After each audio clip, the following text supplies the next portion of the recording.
Për afro 2 dekada, Fondacioni i Rinisë Islame me selin në zyrit të Zvicrës ka qenë një dorë ngrohtë për të varfërit gratë e veja dhe jetimët në trojet shqiptare. Ky mision i pasionuar për bamirësi u konkretizua sërish edhe këtë vit në prag të Kurban Bajramit përmes një aksioni të gjerë dhe të organizuar në mënyrë shembullore. Në bashkëpunim të ngushtë me Fondacionin Mirësia, në Shqipëri u realizua shpërndarja e mishit të kurbanit për qindra familje në nevojë. Procesi u zhvillua sipas standardeve më të larta higjieno-sanitare, nga therrja në thertore moderne të kontrolluara, deri te përpunimi dhe shpërndarja me mjete frigoriferike për të garantuar cilësi dhe siguri ushqimore maksimale. Sot po shpërndajmë pjesën e kurbanëve, kontributin nga vëllezërit Fondacioni i Rinisë Islame në Zvicër. Do përfitojnë nga këto kontribute këtë Bajram rreth 500 familje në gjithë Shqipërinë, disa zonë të Shqipërisë. Falenderojmë vëllezërit Fondacioni Islame, kryetarin, Lulëzime dhe gjithë vëllezërit tjerë që vërtet kanë mundësuar mbledhjen e këtyre kurbanëve.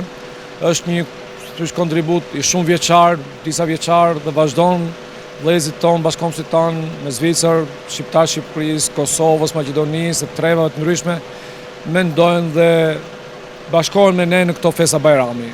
Është një traditë shumë e bukur, falenderojmë vëllezërit në Zvicër, Fondacionin Islame, cilët çdo vit në Kurban Bajram, në Fitër Bajram gjenden pranë nesh, pranë familje nevojë.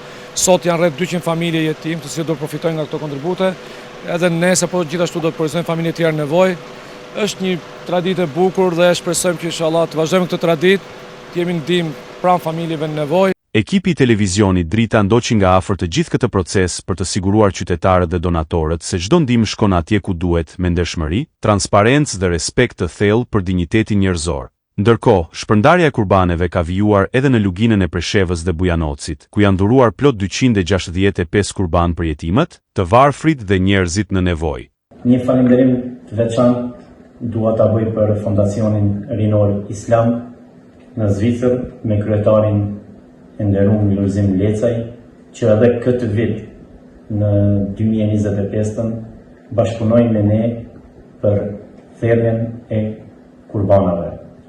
Nga kryetari kemi marrë 265 kurbana, të cilat i janë dedikuar komunës së Preshevës dhe Bujanocit. Fondacioni i Rinisë Islame, i njohur për kontributi më të madh në mesin e fondacioneve që veprojnë në trevat shqiptare, apelon tek të gjithë besimtarët dhe njerëzit e vullnetit të mirë, t'i bashkohen këtij misioni human për të sjellë sadopak dritë në jetën e atyre që kanë më shumë nevojë.